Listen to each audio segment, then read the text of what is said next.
안녕하세요. 사랑하는 성도님, 승리의 주님이 우리와 함께 하십니다. 우리와 함께 하시는 주님을 찬양합니다. 기도합시다. 하나님 고맙습니다. 오늘도 저희들은 주님을 기대하고 또 바라며 말씀 앞에 섭니다. 매일 주시는 말씀이 저희들을 살리고 저희들을 변화시키고 또 저희들이 의지하고 나아갈 그러한 삶의 길이 되시니 너무도 감사합니다. 오늘도 주님의 말씀 앞에 선 저희들에게 주님의 거룩하신 뜻을 열어 보여주시며 주님의 마음을 깨닫게 하시고 저희들이 오늘도 주님의 말씀 품고 믿음의 길 승리하며 나갈 수 있도록 인도하여 주시옵소서. 예수님 이름으로 기도합니다. 아멘. 네, 오늘 말씀은 사사기 7장 15절에서 25절까지입니다. 기드온이 그 꿈과 해몽하는 말을 듣고 경배하며 이스라엘 진영으로 돌아와 이르되 일어나라, 여호와께서 미디안과 그 모든 진영을 너희 손에 넘겨주셨느니라 하고 300명을 세 대로 나누어 각 손에 나팔과 빈 항아리를 들리고 항아리 안에는 횃불을 감추게 하고 그들에게 이르되 너희는 나만 보고 내가 하는 대로 하되 내가 그 진영 근처에 이르러 내가 하는 대로 너희도 그리하여 나와 나를 따르는 자가 다 나팔을 불거든 너희도 모든 진영 주위에서 나팔을 불며 이르기를 여호와를 위하라, 기드온을 위하라 하라 하니라. 기드온과 그와 함께 한 100명이 이경 초에 진영 근처에 이른즉 바로 파수꾼들을 교대한 때라. 그들이 나팔을 불며 손에 가졌던 항아리를 부수니라. 세 대가 나팔을 불며 항아리를 부수고 왼손에 횃불을 들고 오른손에 나팔을 들어 불며 외쳐 이르되 여호와와 기드온의 칼이다 하고 각기 제자리에 서서 그 진영을 에워싸매 그 온 진영의 군사들이 뛰고 부르짖으며 도망하였는데 300명이 나팔을 불 때에 여호와께서 그 온 진영에서 친구끼리 칼로 치게 하심으로 적군이 도망하여 스레라의 벳시다에 이르고 또 답밭에 가까운 아벨무홀라의 경계에 이르렀으며 이스라엘 사람들은 납달리와 아셀과 온 므낫세에서부터 부름을 받고 미디안을 추격하였더라. 기드온이 사자들을 보내어 에브라임 온 산지로 두루 다니게 하여 이르기를 내려와서 미디안을 치고 그들을 앞질러 벳바라와 요단강에 이르는 수로를 점령하라 하매 이에 에브라임 사람들이 다 모여 벳바라와 요단강에 이르는 수로를 점령하고 또 미디안의 두 방백 오렙과 스웹을 사로잡아 오렙은 오렙 바위에서 죽이고 스웹은 스웹 포도주 틀에서 죽이고 미디안을 추격하였고 오렙과 스웹의 머리를 요단강 건너편에서 기드온에게 가져왔더라. 아멘. 자, 이제 드디어 전쟁이 시작됩니다. 자, 오늘 말씀은 이제 기드온이 어제 본문에서 이제 미디안 진영에 가서 엿들었죠. 그랬더니 그 미디안 군인 한 사람이 꿈을 꾸었고 그 꿈을 해몽하는 그 이야기를 듣게 되었어요. 그것을 들으면서 기드온은 이 전쟁이 하나님께서 함께 하시고 하나님이 주신 것이라는 그런 확신을 얻게 됩니다. 자, 그래서 오늘 본문 15절 기드온이 그 꿈과 해몽하는 것을 듣고 하나님을 경배합니다. 그리고 이스라엘 진영으로 돌아와서 이렇게 말하죠. 일어나라. 일어나라. 이 말 자체는 이제 전투가 시작된다. 그러한 것을 알리는 명령이라고 볼 수 있습니다. 그렇게 나약하고 소극적이고 두려움이 많던 기드온이 드디어 용기백배하여 일어나라 라고 외칩니다. 여호와께서 미디안과 그 모든 진영을 너희 손에 넘겨주셨느니라. 우리 손에 넘겨주셨다. 그러니 이제 우리가 나가자라고 그들을 일으킵니다. 여기서 여호와께서 그 모든 진영을 너희 손에 넘겨주셨다라고 하는 이 표현은 사실 이 7장에서 반복되는 표현 중에 하나입니다. 오늘 이 본문에 이렇게 나오지만 우리는 어제 9절에서도 보니까 내가 그것을 네 손에 넘겨주었느니라 이러한 표현이 나오죠. 또 14절에도 그 모든 진영을 그의 손에 넘겨주셨느니라. 하나님께서 넘겨주셨다는 겁니다. 이 전쟁은 하나님이 컨트롤하신다. 하나님이 이 전쟁의 모든 것을 주관하신다라고 하는 거죠. 자, 이렇게 하면서 기드온은 이제 300명의 그 군사를 셋으로 나눕니다. 100명씩 나누었겠죠. 그래서 그 손에 나팔과 항아리를 들립니다. 나팔은 이미 우리가 어제 본문에서 봤죠. 항아리도 봤죠. 근데 이 항아리는 원래 음식을 담는 그러한 용기였을 텐데 이 항아리를 들리고 어떻게 합니까? 빈 항아리로 만들고 그곳에 횃불을 감추게 됩니다. 그리고서 그들에게 말하죠. 내가 하는 대로 너희 그대로 따라하기만 하면 된다. 그리고서는 나팔을 불면 너희도 나팔을 불고 그리고 행하는 모습을 그대로 봐라. 그러면서 그들에게 말하죠. 여호와를 위하라, 기돈을 위하라. 이렇게 크게 외치라고 합니다. 그래서 기돈이 이제 그 100명과 함께 이경초 시간이죠. 이경, 1경, 2경, 3경 밤 전체를 이제 셋으로 나눠서 1경, 2경, 3경으로 했어요. 밤은 보통 저녁 6시에서 그 다음날 아침 6시까지를 밤으로 보통 계산했고요. 그러니까 12시간을 셋으로 나누면 4시간씩 되겠죠. 그래서 6시에서 10시까지가 1경, 10시에서 새벽 2시까지가 2경, 2시에서 6시까지가 3경입니다. 2경 초이니까 10시, 11시쯤입니다. 뭐 정확하게 시간을 말할 수 있는 건 아니지만 이쯤에 밤이 깊었을 때죠. 이제 한 진영에 이르러서 마침 이르렀는데 그 시간이 언젠가 하면 이 미디안 군대가 보초가 서로 교대할 시간입니다. 자, 그러니까 서로 교대하는 시간이니까 좀 어수선하고 경계가 좀 이렇게 무너질 수 있는 그러한 시간이죠. 자, 그 순간 그들이 나팔을 불며 손에 가졌던 항아리를 부숩니다. 자, 이 300명의 군사는 미디안 진영을 둘러싸서 300명으로 얼마나 둘러쌀 수 있을지는 모르지만 더군다나 13만 5천 명이라면 엄청 많은데 어쨌든 이 100명씩 셋으로 둘러싸서 나팔을 불고 항아리를 깨뜨립니다. 20절 셋으로 나눈 그 300명의 군사들이 나팔을 불며 항아리를 부수고 왼손에 횃불 오른손에 나팔을 들어 불며 외쳐 이르되 여호와와 기돈의 칼이다 라고 외치게 됩니다. 자, 이렇게 되면 어떻게 되겠어요? 이제 미디안에 깊이 잠들었던 이 미디안의 군사들이 깜짝 놀랍니다. 나팔 소리가 나지 깨서 보니까 횃불이 사방에 있지. 그것을 보면서 야, 적군이 쳐들어왔구나. 큰일 났다. 라고 그들은 깜짝 놀라서 일어나지만 누군지 밤이니까 분간하기가 어려워요. 게다가 사방에서 나팔 소리가 나고 횃불이 보이고 하니까 자기들끼리 누가 적군인지도 구분할 수 없이 그렇게 자기들끼리 22절에 보니까 친구끼리 칼로 치게 하심으로 서로 적으로 오인해서 서로가 서로를 죽이는 전쟁이 된 셈이에요. 이렇게 되어 많은 군사가 죽게 됩니다. 그리고 살아남은 사람들은 도망하게 되죠. 22절에 보니까 여러 지역이 나와요. 스레라, 베시다, 또 답밭, 아벨, 무홀라 뭐 여러 나오는데 이 지명들은 지금 어디인지 정확히 사실 알 수 없는 지역이고 대략 어디쯤이다. 그러니까 이스라엘 요단강 북쪽에 있는 그 므낫세 지파, 에브라임 지파가 있던 그 부분이라는 정도로만 우리는 이해를 할 수 있습니다. 자, 그러니까 이 미디안 군사들의 살아남은 자들은 이제 동쪽에 있는 요단강을 건너서 도망가려고 하는 것이죠. 자, 이렇게 강을 건너서 도망하려고 하니까 어디를 차단하게 됐어? 하면 되겠습니까? 그들의 퇴로를 차단하면 됩니다.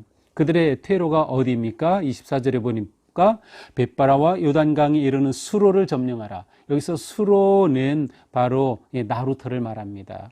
그러니까 요단강을 건너게 될 나루터를 점령하라. 그들이 그곳으로밖에 건널 수 없는 거죠. 그래서 바로 그 퇴로를 완전히 차단하게 됩니다. 자, 이때 기도는 23절에 보니까 이렇게 도망하는 적군들을 추격하기 위해서 사람들을 보냅니다. 어디로 보낸가 하면 납달리, 아셀, 므낫세 지파들에게 보내서 다시 군대를 모집한 셈이에요. 그들을 불러와서 그들이 미디안을 추격하게 합니다. 기돈의 300 용사는 진치고 있던 본진에서 이렇게 서로 자기들끼리 죽게 만드는 이러한 상황을 일으켰고 또 나머지 그들을 불러서 도망하는 그러한 미디안 군대를 추격하게 합니다. 더 나아가서 24절 사자를 에브라임 산지로 두루 다니게 하면서 내려와 미디안을 치도록 그렇게 합니다. 그래서 그들이 내려와서 요단강에 이르는 수로를 딱 점령하게 되죠. 그리고 미디안의 두 장수였던 오렙과 스앱을 잡아서 처단합니다. 오렙은 오렙 바위에서 죽였다. 또 스앱은 스앱 포도주 틀에서 죽였다. 그런데 사실은 오렙을 그 바위에서 죽였기 때문에 그 바위를 오렙 바위라고 부르는 거겠죠. 또 스앱을 이 포도주 틀에서 죽였기 때문에 바로 그 포도주 틀을 스앱 포도주 틀이라 불렀을 것입니다. 이렇게 하여 오렙과 스앱을 죽이고 그 머리를 잘라서 기드온에게로 가져왔습니다. 자, 이렇게 기드온이 이끈 군대가 300명이 13만 5천 명이나 되는 엄청난 군대를 물리쳐 승리하는 그러한 영광을 누리게 됩니다.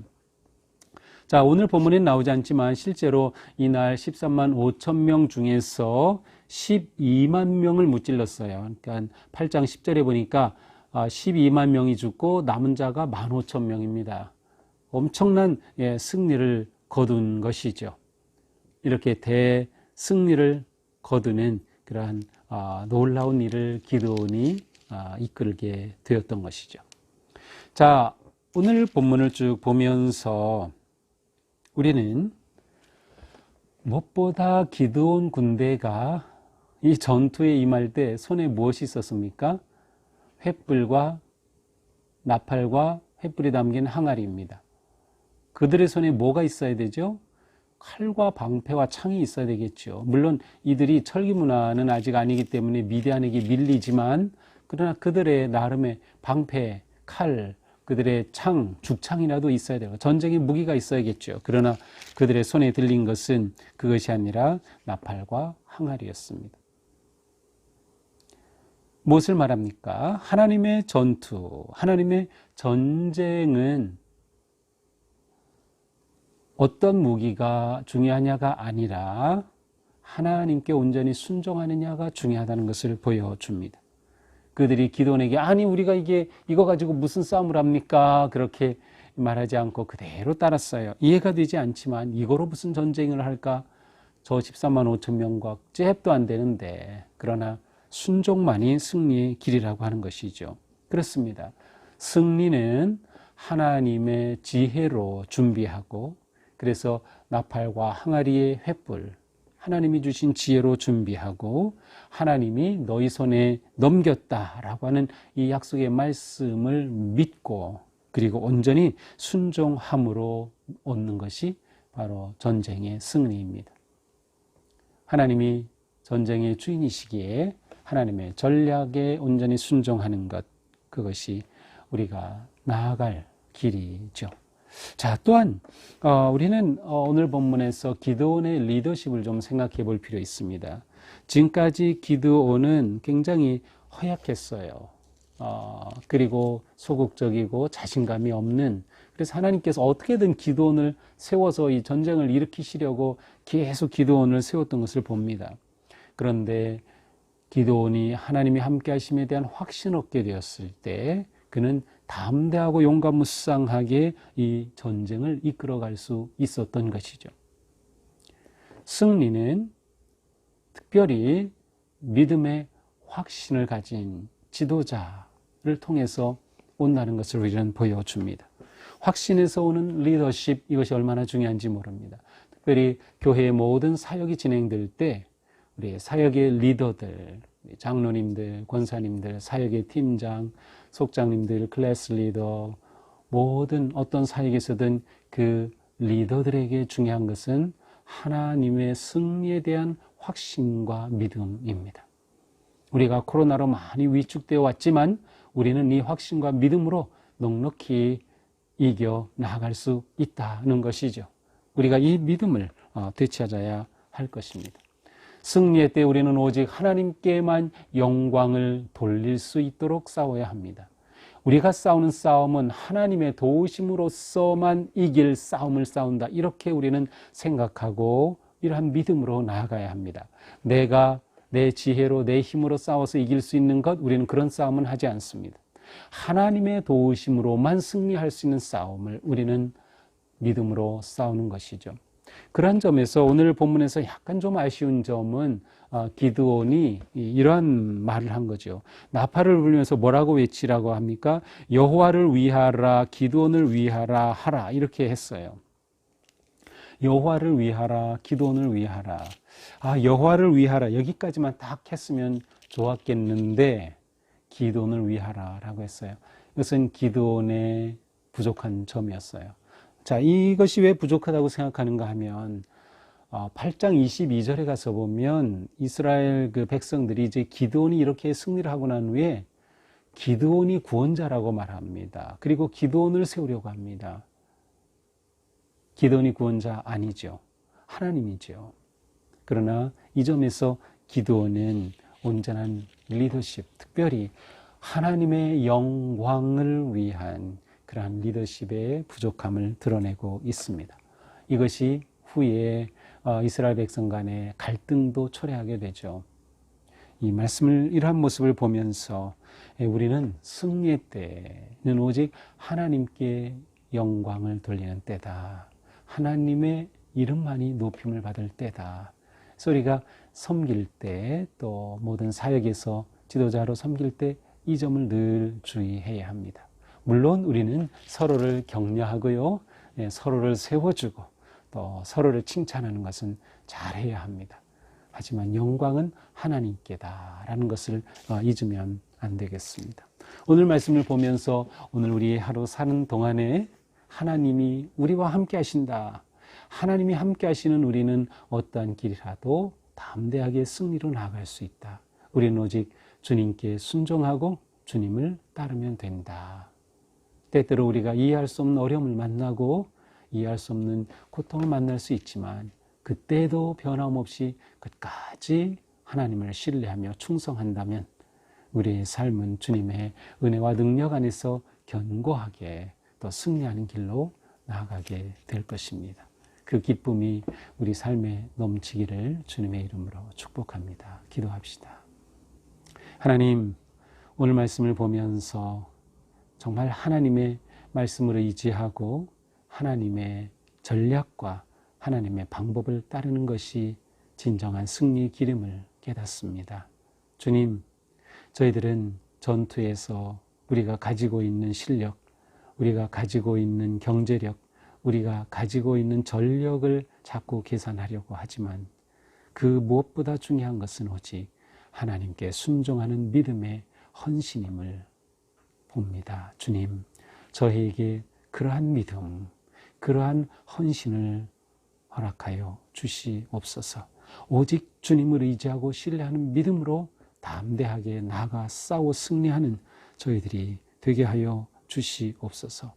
확신으로 나아가는 저희들의 삶이 자녀들에게 본이 되고 또한 다른 성도들에게 본이 되며 하나님의 영광을 가져오는 승리 길로 나아가는 우리 모두가 되게 하여 주시옵소서. 예수님 이름으로 기도합니다. 아멘. 네, 오늘도 함께 하시는 주님 능력의 손 꼭 잡고 승리의 길을 기쁘게 나아가는 우리가 되기를 축복합니다. 사랑합니다.